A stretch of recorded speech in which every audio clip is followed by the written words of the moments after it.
Blast from the past.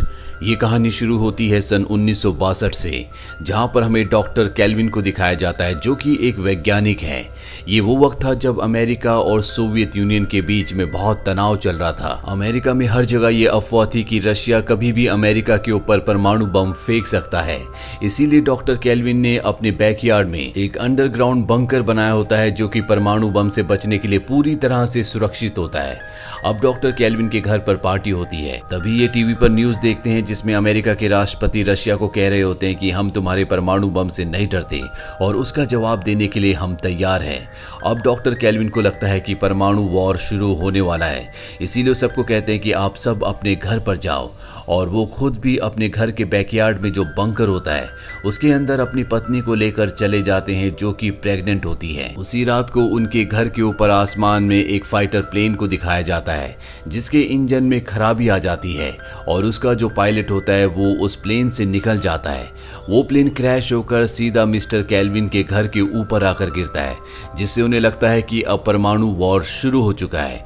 इसीलिए जिस bunker के अंदर वो गए होते हैं वो उसे पूरी तरह से लॉक कर देते हैं, और एक बार इस बंकर के लॉक होने का मतलब है कि ये 35 सालों के बाद खुलेगा। और ऐसा इसलिए होता है कि जब भी परमाणु वॉर होता है तो उसका वायरस जो धरती पर फैलता है उसे ठीक होने में कम से कम 35 साल लगते हैं। यानी कि अब वो अपनी प्रेग्नेंट वाइफ के साथ इस बंकर में फंस चुके हैं और अगले 35 सालों तक वो यहाँ से बाहर नहीं निकल सकते। वहीं डॉक्टर केल्विन के पड़ोसियों को ये लगता है कि केल्विन और उसकी पत्नी प्लेन के गिरने से मारे गए, इसीलिए उनके घर को उसी तरह से छोड़ दिया जाता है। वहीं जमीन के नीचे बंकर में केल्विन और उसकी पत्नी को दिखाया जाता है।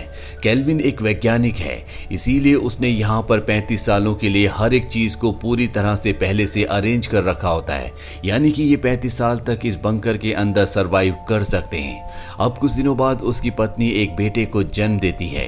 वो दोनों के दोनों बहुत खुश होते हैं और कहते हैं कि हमारा बेटा मानव जाति को आगे बढ़ाएगा। उन्हें ऐसा लग रहा होता है कि ऊपर परमाणु बम की वजह से इंसानियत लगभग पूरी तरह से खत्म हो चुकी है, लेकिन ये सच्चाई से बहुत दूर होते हैं। धीरे धीरे वक्त बीतता है और इनका जो बेटा होता है जिसका नाम एडम है वो बड़ा होना शुरू हो जाता है। बंकर के अंदर खाने के लिए इन्होंने पेड़ पौधे उगाए होते हैं, साथ ही यहाँ पर एक बहुत बड़ा फिश टैंक भी होता है जिसमें ये मछलियां रखते हैं और उनको खाकर अपनी जिंदगी सरवाइव करते हैं। ये अपने बेटे को हर तरह की नॉलेज देते हैं, पॉलिटिक्स की, उसे डांस भी सिखाया जाता है, उसे बॉक्सिंग भी सिखाई जाती है ताकि वो इस दुनिया की हर एक चीज को सीख सके। इनकी जिंदगी बहुत अच्छे से यहाँ पर चल रही होती है। वहीं इनके घर के ऊपर यानी कि इनके बंकर के ऊपर दिखाया जाता है जहां पर इनका घर था, अब वहां पर एक बार बन चुका है। इसी तरह से वक्त बीतता जाता है और 33 साल बीत जाते हैं और अब मात्र 2 साल बचे हैं जब ये इस बंकर से बाहर निकल जाएंगे। ये इनके लिए एक बहुत राहत की बात होती है और 2 साल भी बीत जाते हैं और वो दिन आ जाता है जब ये बंकर से बाहर निकल सकते हैं। बंकर के दरवाजे अपने आप ही खुल जाते हैं क्योंकि ये 35 सालों के लिए ऑटो लॉक हो गए थे। केल्विन कहता है कि मैं रात को बाहर जाकर देखूंगा कि बाहर का वातावरण कैसा है।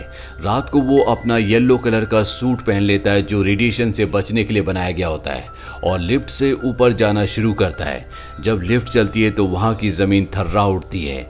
वहां पर ऊपर एक होमलेस इंसान होता है जिसे लगता है कि भूकंप आ रहा है और अगले पल उसके सामने केल्विन येलो कलर का सूट पहनकर खड़ा होता है। उसे देखकर वो इतना डर जाता है कि बेहोश हो जाता है। केल्विन अब देखता है कि उसका घर एक बार में बदल चुका है। वो बाहर जाता है जहां पर चारों तरफ क्राइम होता है। ये दुनिया पहले की दुनिया से पूरी तरह से अलग होती है।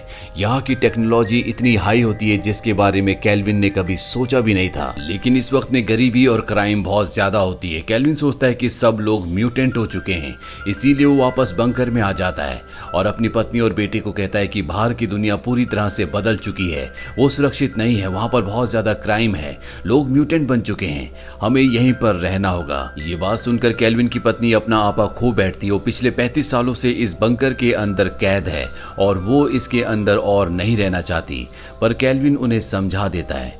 धीरे धीरे अब इनकी फूड सप्लाई खत्म होने लगती है। साथ ही केल्विन को हार्ट अटैक भी आ जाता है और अब कैल्विन के बेटे एडम को ऊपर सप्लाई लेने के लिए जाना ही होगा। एडम की मॉम एडम से कहती है कि तुम ऊपर जाओ और जरूरत की सारी चीजें लेकर आओ। जब कैल्विन को पता चलता है कि उसका बेटा बंकर से बाहर जा रहा है, वो अपने बेटे को अपने पास बुलाता है और कहता है कि बाहर गंदी किताबों की एक दुकान है, उस किताबों की दुकान के पास तुम बिल्कुल नहीं जाओगे क्योंकि रेडिएशन वहां पर सबसे ज्यादा है। वो जानबूझकर अपने बेटे को ऐसा बोलता है ताकि वो उस एडल्ट किताब की दुकान के बाहर ना जाए। और अब एडम पहली बार बंकर से बाहर निकलता है, जहां पर वही होमलेस लोग बैठे होते हैं जो पिछली बार कैल्विन के निकलने से बेहोश हो गए थे। और जब एडम वहां से बाहर निकलता है तो ये एक बार फिर से बेहोश हो जाता है। इसके बाद एडम पहली बार बंकर से बाहर की दुनिया को देखता है। वो पहली बार खुले आसमान को देखता है। उसे सब कुछ यहाँ पर बहुत अच्छा लग रहा होता है। अब उसे तलाश होती है एक ऐसे स्टोर की जहाँ से वो अपने घर के लिए सारा सामान ले सके। और तभी वो पहुंच जाता है एडल्ट बुक स्टोर के पास और उसके पिता ने उसे बताया था कि यहाँ पर जहरीली गैसें। वो शोर मचाना शुरू कर देता है जिससे सब लोग यहाँ से इधर उधर भागना शुरू कर देते हैं। और अब एडम बस पकड़कर स्टोर की तरफ निकल पड़ता है। बस में भी वो 1960 की बातें कर रहा होता है जो लोगों को बहुत अजीब लगती है, किसी को उसकी बात समझ में नहीं आती। और अब वो सुपरमार्केट पहुंच जाता है जहां पर जब वो अपने घर का सामान ले रहा होता है, वहां का जो सेल्समैन होता है वो कहता है कि अगर आपकी डिलीवरी ज्यादा है तो मैं आपके घर तक आपका सामान पहुंचा दूंगा। और एडम को पहली बार एहसास होता है कि वो यहां तक आ तो गया लेकिन उसे वापस जाने का रास्ता नहीं पता, यानी कि वो इतने बड़े शहर में अब खो चुका है। वो चारों तरफ घूमकर उस बार को ढूंढ रहा होता है जिसके नीचे उसका बंकर है। उसके पैसे भी खत्म हो जाते हैं। उसके पिता के बहुत पुराने बेसबॉल के कार्ड्स उसके पास होते हैं जो उसके पिता ने उसे दिए थे। वो उन कार्ड्स को बेचने के लिए एक दुकानदार के पास जाता है। वो दुकानदार उसके सभी कार्ड्स की कीमत $500 लगाता है। और तभी यहाँ पर दुकानदार की असिस्टेंट ईव आ जाती है और वो एडम को बताती है कि तुम्हारे कार्ड्स की कीमत $500 नहीं बल्कि तुम्हारे हर एक कार्ड की कीमत $6000 है। ये तुम्हें बेवकूफ बना रहा है। और वो अपनी जॉब छोड़ देती है और एडम के साथ यहाँ से निकल जाती है।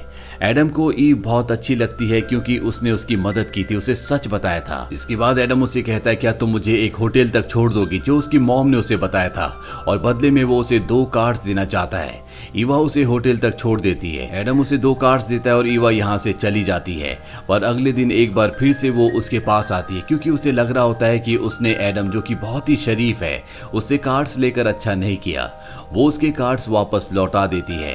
और अब एडम ईवा से कहता है क्या तुम मेरी शॉपिंग करवाने में मदद करोगी, मुझे बहुत सारा सामान लेना है। दरअसल उसे 2 साल की सप्लाई लेनी है ताकि वो 2 साल तक बंकर से बाहर ना निकल सके। वो ईवा से कहता है कि अगर तुम मेरी इस काम में मदद करोगी तो मैं तुम्हें हर हफ्ते के $1000 दूंगा। ईवा उसकी बात मान जाती है और अब वो उसके लिए सामान इकट्ठा करना शुरू करते हैं। यहाँ पर एडम ईवा को ये भी बताता है कि उसे अपने लिए शादी के लिए एक लड़की चाहिए, लेकिन शर्त यह है कि वो लड़की कैलिफोर्निया की होनी चाहिए क्योंकि एडम की मॉम ने उसे बताया था कि सिर्फ कैलिफोर्निया के जो लोग हैं वो म्यूटेंट नहीं हुए, यहाँ के सभी लोग म्यूटेंट बन चुके हैं। यानी कि एटम बॉम्ब गिरने के बाद जो रेडिएशन पैदा हुआ था उससे उनके दिमाग में उनके अस्तित्व पर गहरा असर पड़ा है। इसीलिए अपनी मॉम के कहने पर अब वो कैलिफोर्निया की लड़की से शादी करना चाहता है। एडम को ईवा अपने एक गे दोस्त से मिलवाती है ताकि वो एडम का पूरी तरह से मेकओवर कर दे। और अब ये एडम को नई नई चीजें सिखाते हैं। एडम पहली बार समंदर में नहाता है। वो पहली बार अपने आंखों से लाइव बेसबॉल का मैच देखता है। साथ ही जब वो बैठा होता है तो बारिश हो जाती है। उसने पहली बार अपनी जिंदगी में बारिश देखी है। हालांकि ईवा उसके लिए अम्ब्रेला लेकर आती है लेकिन उसे बहुत अजीब लगता है क्योंकि वो इस बारिश को एंजॉय कर रहा होता है। ईवा ने उसकी बहुत मदद की होती है, इसीलिए एडम उसे कहता है क्या तुम मेरी दोस्त बनोगी। ईवा उसे हाँ कह देती है और एडम उसे अपने गले से लगा लेता है। उसे बहुत जोर से गले से लगाता है। दरअसल उसे नहीं पता कि लोगों से किस तरह से बिहेव करना चाहिए। हालांकि उसकी एजुकेशन बहुत अच्छी हुई होती है लेकिन फिजिकली लोगों से किस तरह से मिला जाता है इस बारे में उसे ज्यादा पता नहीं होता। और अब ईवा और उसका दोस्त उसे एक क्लब ले जाते हैं ताकि उसे वहां पर कोई लड़की मिल जाए। एडम की पर्सनैलिटी बहुत अच्छी होती है। उसे यहाँ पर एक फ्रेंच लड़की मिलती है और एडम उससे फ्रेंच में बात करता है, पर पता नहीं क्यों ये देखकर ईवा को बिल्कुल भी अच्छा नहीं लग रहा होता और वो एडम को उस जगह से दूसरी जगह ले जाती है। यहाँ पर म्यूजिक प्ले होता है और एडम अब डांस करना शुरू करता है क्योंकि उसने बंकर में कई सालों तक डांस किया है जो उसकी मॉम ने उसे सिखाया था। उसके डांसिंग स्किल्स देखकर सब इम्प्रेस हो जाते हैं। यहाँ पर कई लड़कियां हैं जो उससे बात करना चाहती है। ईवा को बिल्कुल भी अच्छा नहीं लगता। यहाँ पर उसका एक्स बॉयफ्रेंड भी होता है जिसके पास वो चली जाती है और अब एडम भी वहां पर आता है और उसके एक्स बॉयफ्रेंड और एडम के बीच में आर्गुमेंट्स हो जाते हैं। ईवा का एक्स बॉयफ्रेंड उसे पंच मारने की कोशिश करता है पर यहाँ पर एडम, जिसे बॉक्सिंग आती है, जो उसके पिता ने उसे सिखाई है, वो अपनी बॉक्सिंग स्किल से ईवा के एक्स बॉयफ्रेंड को कई पंचेस मारता है। ईवा यहाँ से चली जाती है और जब ईवा का दोस्त जो उन्हीं के साथ पार्टी में गया था घर आता है तो वो अकेला आता है। ईवा उससे पूछती है कि एडम कहाँ है। वो बताता है कि वो पार्टी में ही है। इस बात से ईवा परेशान हो जाती है और बाहर अपनी गाड़ी में आती है। तभी वहां पर एडम आ जाता है। एडम को देखकर वो गिर जाती है और उसके पैर पर चोट आ जाती है।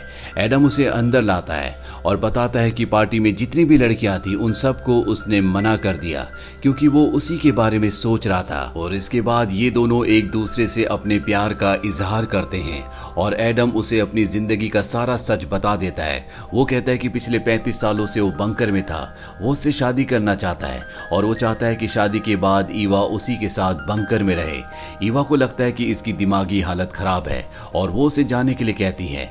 यहाँ से वो चला जाता है और इसके बाद एडम को बार मिल जाता है जिसके नीचे उसका बंकर है।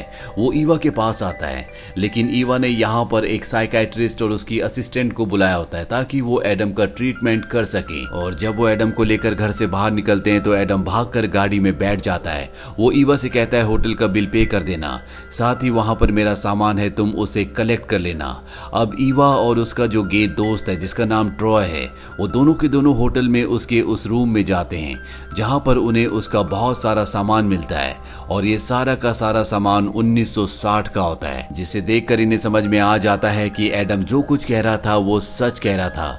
यहाँ पर IBM कंपनी के शेयर्स भी होते हैं जो एडम के पिता ने सन 1960 में खरीदे थे और अब उन शेयर्स की कीमत करोड़ों में होती है। वहीं एडम बंकर में पहुंच जाता है जहां पर वो आज पूरे 14 दिनों के बाद आया है। उसके माँ बाप उसे देखकर बहुत खुश होते हैं। ऊपर जो होमलेस आदमी रहता था वो भी नीचे आ जाता है। अब एडम यहाँ पर खाने की कई साल की सप्लाई लाया होता है। यहाँ पर जो होमलेस आदमी और उसके साथी होते हैं वो सब के सब सामान को नीचे उतारने में इनकी मदद करते हैं। वहीं ईवा को दिखाया जाता है जो अपने दोस्त के साथ एडम को पूरे शहर में ढूंढ रही होती है और फाइनली उसे एडम दिख जाता है। वो एडम के गले लग जाती है जिसके बाद एडम ईवा को अपने माँ बाप से मिलवाने के लिए बंकर में लेकर आता है। ईवा जल्दी उसके माँ बाप से अच्छी तरह से फेमिलियर हो जाती है। एडम के पिता अब बंकर को 10 सालों के लिए बंद करना चाहते हैं पर एडम अपने पिता से कहता है कि मुझे 2 महीनों का वक्त चाहिए, मुझे कुछ चीजों को ठीक करना है। और वो ईवा के साथ 2 महीनों के लिए बंकर से निकल जाता है। उसके पिता 2 महीनों के लिए बंकर को बंद कर देते हैं। यहाँ पर उसके पिता के जो IBM के शेयर्स होते हैं एडम उन्हें बेचकर करोड़ों रुपए कमा लेता है और अपने माता पिता और अपने लिए शहर से दूर एक कंट्री साइड में बहुत प्यारा सा घर बनाता है।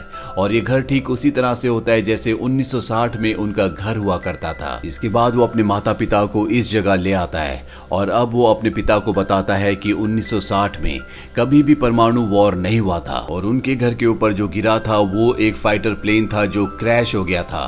सोवियत यूनियन भी अब पूरी तरह से खत्म हो चुका है पर उसके पिता उसकी बात से कन्विंस्ड नहीं होते।